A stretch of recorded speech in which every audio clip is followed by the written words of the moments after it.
நமஸ்காரம். ஸ்ரீமதே ராமானுஜாய நமக. ஸ்ரீமத் வரவரமுனையே நமக.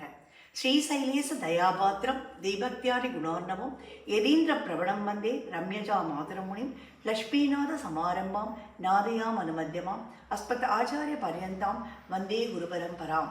யோ நித்யம் அச்சுத பதாம்புஜ யுக்பருக்மம் வியாமோகத ஸ்ததிதராணி திருநாயமேனே அஸ்மத் குரோர் பகவதோ தயேக சிந்தோகோ ராமானுஜஸ்ய சரணோ சரணம் பிரபத்தியே. அன்னவயல் புதுவையாண்டாள் அரங்கருக்கு பன்னுதிருப்பாவை பல்பதியம் இன்னிசையால் பாடி கொடுத்தாள் நற்பாமாலை பூமாலை சூடி கொடுத்தாள் சொல்லு. சூடி கொடுத்த சுடற்கொடியே தொல்பாவை பாடியருள வல்வினையாய் நாடினி வேங்கடவர்க்கு விதிக்கின்ற இம்மாற்றம் நாம் கடவா வண்ணமே நல்கு. இன்னைக்கு நாம 18வது பாசுரம் பார்க்க போறோம். பொந்து மதுகளிற்றன் ஓடாத தோல்வழியன் நந்தகோபாலன் மருமகளே நப்பின்னாய் கந்தம் கமழும் குழலி கடை திரைவாய் பந்து எங்கும் கோழி அழைத்தனகான் மாதவி பந்தல் மேல் பல்கால் குயிலினங்கள் கூவினகான் பந்தார் விரலி உன் மைத்துனன் பேர்பாட செந்தாமரை கையால் சீரார் வலையொலிப்ப வந்து திரவாய் மகிழ்ந்து ஏலோ எம்பாவாய். ஆண்டாள் என்ற கோதை நாச்சியார் 12 ஆழ்வார்களுக்குள்ளே ஒரே ஒரு பெண்ணாக திகழ்கிறாள். அவளுக்கு இருக்கும் சிறப்பு என்னவென்றால், மற்ற ஆழ்வார்கள் அனைவரும் நம்மை போல் சம்சாரத்தில் இருக்கும் ஜீவாத்மாக்கள் தான். அவர்களுக்கு பகவான் சிறந்த ஞானத்தையும் பக்தியையும் அருளினார். ஆனால் ஆண்டாளோ பூமி பிராட்டியின் அவதாரமாகவே இருப்பவள்.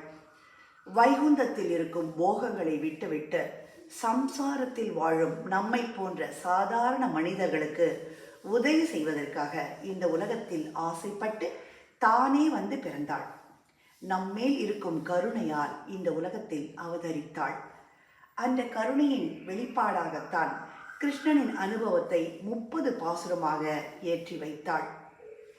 திருப்பாவையில் ஆண்டாள் 10 தோழிகள், மாமன் மகள், நந்தகோபர், யசோதை, கண்ணன், பலராமர் போன்ற எல்லோரையும் துயில் எழுப்பி கைங்கரியத்தை பிரார்த்திக்கிறாள்.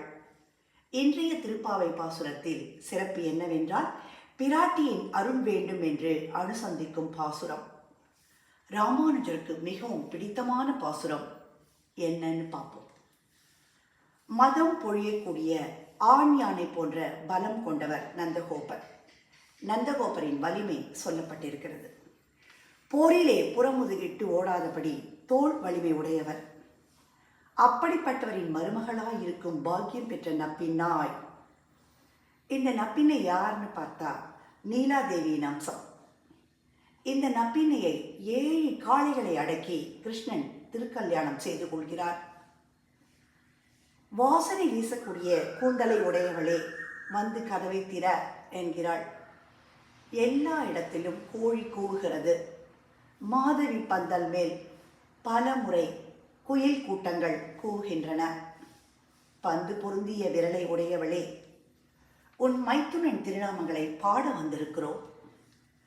உன்னுடைய சிவந்த தாமரை போன்ற திருக்கரங்களால் சீர்மையான வலைகள் கலகலகலென ஒலிக்க மனத்தில் மகிழ்ச்சியோடு வந்து கதவை திறவாய் என்கிறாள்.